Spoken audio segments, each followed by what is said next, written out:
Sri ட்ரோனா astro சேனலுக்கு உங்களை அன்புடன் வரவேற்கிறேன். மிதுன ராசியின் வாழ்க்கை அமைப்பு, குண அமைப்பு, உடல் அமைப்பு போன்றவற்றை பார்க்கலாம். மிதுன ராசியின் அதிபதி வித்தை, கல்வி, கேள்வி, விவேகம், கலை ஆகியவற்றிற்கெல்லாம் காரகம் வகிப்பவரும் ராஜோகுணம் கொண்டவருமான புதன் பகவான் ஆவார். காலப்புருஷனது அங்க அமைப்பில் தோல் பாகத்தை குறிப்பது மிதுன ராசி என்பதால் இது முதல் உபய ராசியாகும்.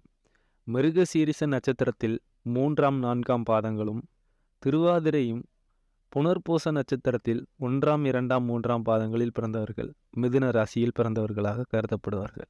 மிதுன ராசியில் பிறந்தவர்களுக்கு அழகான மீன் போன்ற கண்கள் இருக்கும். கண்களாலேயே கதை பேசுவார்கள். உயரமான உடல் அமைப்பு இருந்தாலும் ஒல்லியான தேகமே இருக்கும். எப்பொழுதும் சுறுசுறுப்பாக சுற்றி வரும் இவர்களுக்கு பரந்த நெற்றியும் பிறரை வசீகரிக்கத்தக்க தனித்தன்மையும் இருக்கும். அடிக்கடி மனக்குழப்பமும் உண்டாகும். நீண்ட ஆயுள், அதாவது 80 வயதுக்கு குறைவில்லாமல் வாழ்வார்கள். மிதுன ராசியில் பிறந்தவர்கள் எப்பொழுதும் சுறுசுறுப்பாக இருப்பார்கள். ஒருபோதும் சோம்பலாக காலம் கழிக்க மாட்டார்கள். நிதானமான அறிவாற்றல் இருந்தாலும் சமயத்திற்கு ஏற்றாற்போல் குணத்தை மாற்றிக்கொள்வார்கள். இவருடன் நெருங்கி பழகுபவர்களுக்கு மட்டுமே மிதுன ராசிக்காரர்களின் இயல்புகள் புரியும்.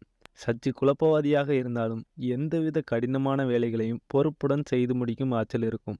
என்றாலும் எதையும் எளிதில் கிரகித்து கொள்ளும் ஆற்றல் இருக்கும். கோமாளி போலவும் ஏமாளி போலவும் நடந்து கொண்டாலும் அனைவரிடமும் நயமாக நம்பும்படி பேசி தங்கள் காரியங்களை சாதித்து கொள்வார்கள்.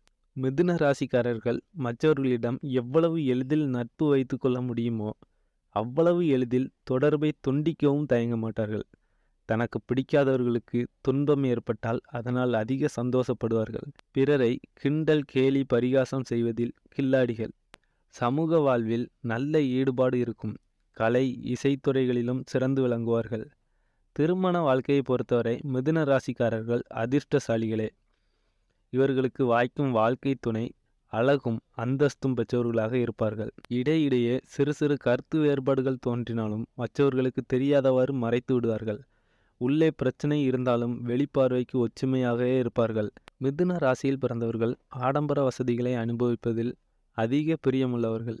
சுகவாசிகள் என்றே சொல்லலாம்.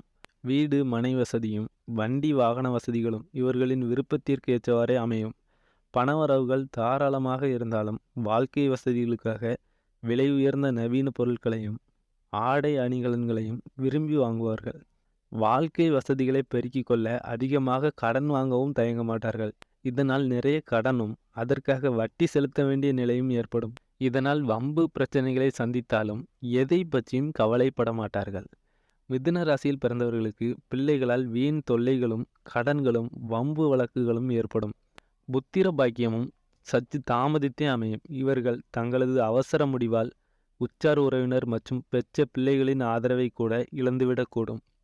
மற்றவர்களிடம் பேசும்போது பேச்சில் நிதானத்தை கடைபிடித்தாலே உறவுகளை தக்க வைத்து கொள்ளலாம். வயது முதிர்ந்த காலத்தில் பிள்ளைகளிடையே கருத்து வேறுபாடு ஏற்பட்டு பிரிந்து வாழ வேண்டிய சூழ்நிலை உண்டாகும். மிதுன ராசிக்காரர்கள் எந்த தொழிலை எடுத்துக்கொண்டாலும் நீதி நேர்மையுடன் செயல்பட்டு லாபத்தை அடைவார்கள். வட்டிக்கடை, நகை வியாபாரம், ஆசிரியர் பணி, வக்கீல் பணி, அரசு தொடர்புடைய நிறுவனங்கள் போன்றவற்றில் பிரகாசிப்பார்கள். கமிஷன் ஏஜென்சி, கான்ட்ராக்டு, பால், நெய், வெண்ணெய் ஏற்றுமதி போன்றவற்றிலும் லாபம் கிட்டும். பலருக்கு ஆலோசனைகள் வழங்கக்கூடிய திறமை இருக்கும். உத்தியோக அமைப்பு பெற்றவர்களாக இருந்தாலும் ஏதாவது உபத்தொழில் செய்து சம்பாதிக்க முடியுமா என யோசிப்பார்கள். அதாவது ஒரே கல்லில் 2 மாங்காய் அடிப்பதில் வல்லவர்கள். விவசாயத்திலும் ஈடுபாடு இருக்கும். முடிந்தவரை கடின உழைப்பின்றி நாசுக்கான வேலைகளையே தேர்ந்தெடுப்பார்கள். கணக்கு, கம்ப்யூட்டர், விஞ்ஞான ஆராய்ச்சி, கதை, வசனம் போன்றவற்றிலும் இவர்களின் திறமை பளிச்சிடும். வெளி வட்டாரங்களில் தங்களுடைய பேச்சு திறமையால் எதையும் சாதித்துவிடும் ஆற்றல் பெற்றவர் என்பதால் எந்த தொழிலும் இவர்களுக்கு கஷ்டம் இல்லாமத்தான் இருக்கும். மிதுன ராசியில் பிறந்தவர்கள் முடிந்தவரை காரமாக உண்பதையும் உஷ்ணம் சம்பந்தப்பட்ட உணவு வகைகளையும் தவிர்க்கவும். பால், தயிர், நெய், வெண்ணெய், பசலைக்கீரை, தக்காளி, பார்லி, அவரை, தர்பூசணி, முட்டை, பழ வகைகள், வாழைப்பூ போன்றவற்றை உணவில் சேர்த்து கொள்வது ரொம்ப நல்லது. அதிர்ஷ்டம் அளிக்கும் எண் 5, 6, 8. நிறம் பச்சை, வெள்ளை. கிழமை புதன், வெள்ளி.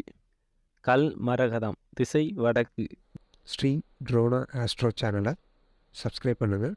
இந்த வீடியோவை லைக் பண்ணுங்கள், கமெண்ட் பண்ணுங்கள், உங்களோட ஃப்ரெண்ட்ஸ் கூடயும் ஷேர் பண்ணுங்கள். அவங்களும் பயனடைவாங்க. நன்றி, வணக்கம்.